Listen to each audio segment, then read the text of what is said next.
I'm Karen. Welcome to my parenting mini course. As long as it keeps handing me you. Sweet, sweet you. Sweet, sweet you. This simple solution is to cooperate and let your children know you work together. We all want our children to get on well with others, to be agreeable, thoughtful, and generous. But we don't want them to be pushovers. We also want them to think for themselves, be strong, and be able to express their opinions. It's a tall order for anybody. We can't expect them to acquire all these wonderful qualities miraculously from nowhere. It's up to us to help them along the way.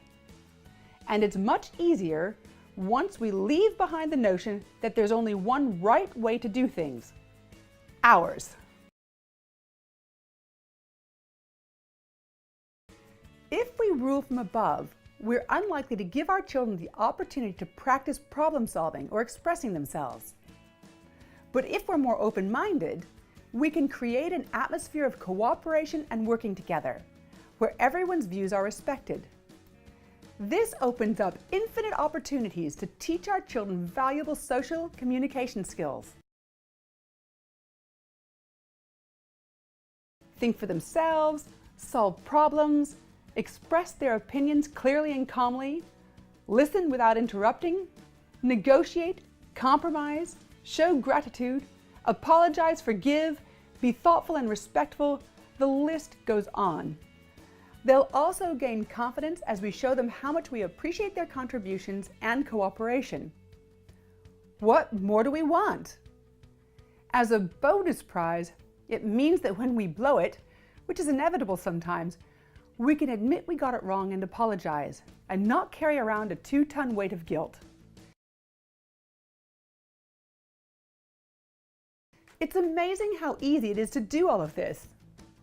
The first people our children look to for guidance is us. So the simplest way to create an atmosphere of cooperation and working together is by being helpful and cooperative ourselves. We all get tired. We're all stretched to our limits and sometimes wonder how on earth we're going to make it through the day. It's easy to get resentful when our children make constant demands. And before we know it, our answer, or at least our attitude to everything, is no. Over time, the feeling in the house becomes one where everything is too much trouble, and our children lose the opportunity to practice all those wonderful skills. Take homework, for example. If we're tired or overstretched, when they ask for help, we might sigh and tell them to go look up the answer themselves, instead of answering their questions willingly or helping them find the answer. I'm not saying we always need to help them immediately. We might suggest they have a think about it, or apologize and explain that we wish we could help, but we're busy at that moment, and offer to help when we're finished. A dialogue may ensue, and we may or may not be persuaded to take the rice off the stove for a moment to answer their urgent question. But when our answer is always no, and there's an atmosphere of unhelpfulness, the possibility of these sorts of negotiations never arises.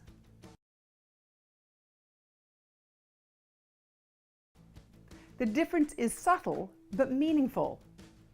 It's not seeing their persistence as pestering or boundary pushing, just discussion and conversation. It's being a good role model and setting the tone for our homes and our lives.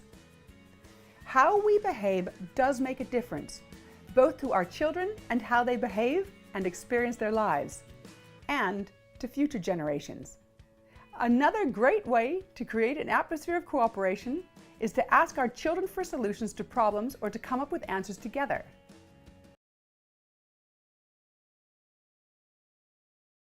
Children are far more likely to take responsibility and go along with changes if they feel they've had a say in them.